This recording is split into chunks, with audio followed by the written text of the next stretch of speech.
Le désir, c'est le désir qui transforme les rêves en réalité. Plus vous demanderez à la vie, plus vous recevrez d'elle. Je peux être pauvrement habillé et être pris pour un vagabond. Cependant, mes pensées sont celles d'un roi. Mon désir n'est pas un espoir ou un souhait, mais un désir ardent qui surpasse tout le reste et qui est très précis.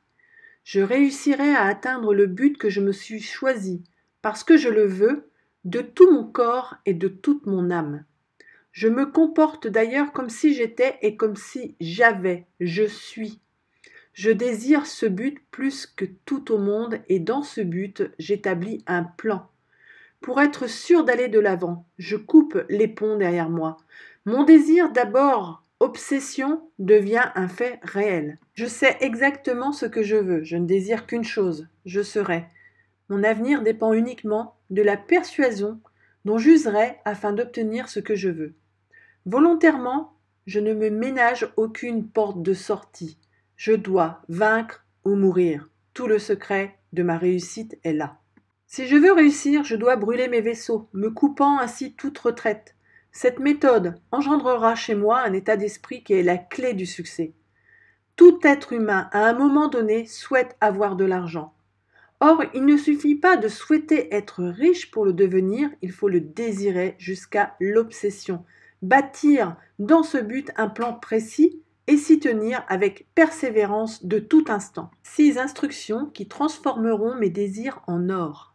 Voici les 6 instructions précises et faciles à exécuter qui me permettront de changer mes désirs en leur équivalent matériel, c'est-à-dire en argent comptant. Premièrement, je fixe le montant exact de la somme que je désire. Il ne suffit pas de dire « je veux beaucoup d'argent ». Il faut préciser la quantité. Deuxièmement, je sais exactement ce que je vais donner en échange de l'argent que je désire. On n'a rien sans rien. Troisièmement, je fixe avec précision la date à laquelle je veux être en possession de cet argent. Quatrièmement, j'établis le plan qui m'aidera à transformer mon désir et je l'applique immédiatement, même si je me juge ne pas être encore prêt. Cinquièmement, j'écris clairement sur un papier la somme que je veux acquérir, le délai que je me fixe, ce que j'ai l'intention de donner en contrepartie et le plan précis que j'ai élaboré pour mener tout cela à bien. Sixièmement, je lis mes objectifs à haute voix 2 fois par jour, le soir avant de m'endormir et le matin en me réveillant. Pendant cette lecture, il est essentiel que déjà je me vois, me sens et me crois en possession de cet argent.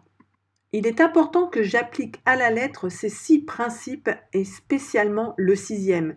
Si mon désir est aussi fort qu'il doit l'être, rien ne pourra m'arrêter et je me convaincrai facilement que je suis déjà riche. Ce qu'il faut, c'est vouloir de l'argent et être si décidé à en avoir qu'il est facile alors de se convaincre soi-même que l'on possède déjà. Je n'aurai pas besoin pour suivre ces instructions de travailler dur, de faire des sacrifices, de paraître ridicule ou naïf, d'être très instruit. Mais par contre, il me faut assez d'imagination pour comprendre que l'on ne fait pas fortune par hasard ou par chance, et qu'il faut d'abord rêver, espérer, désirer, vouloir, et enfin tirer des plans avant de réussir. Je ne gagnerai jamais beaucoup d'argent si je ne le désire pas ardemment, et si au fond de moi-même je ne le crois pas possible. Ceux qui ont dominé le monde jusqu'ici, les vrais chefs de l'humanité, sont ceux qui ont converti leurs pensées en gratte-ciel, en ville, en automobile, etc. Par la force de leurs pensées, ils ont créé des biens matériels. Ils savaient ce qu'ils voulaient, ils le désiraient ardemment, sans quoi ils auraient échoué.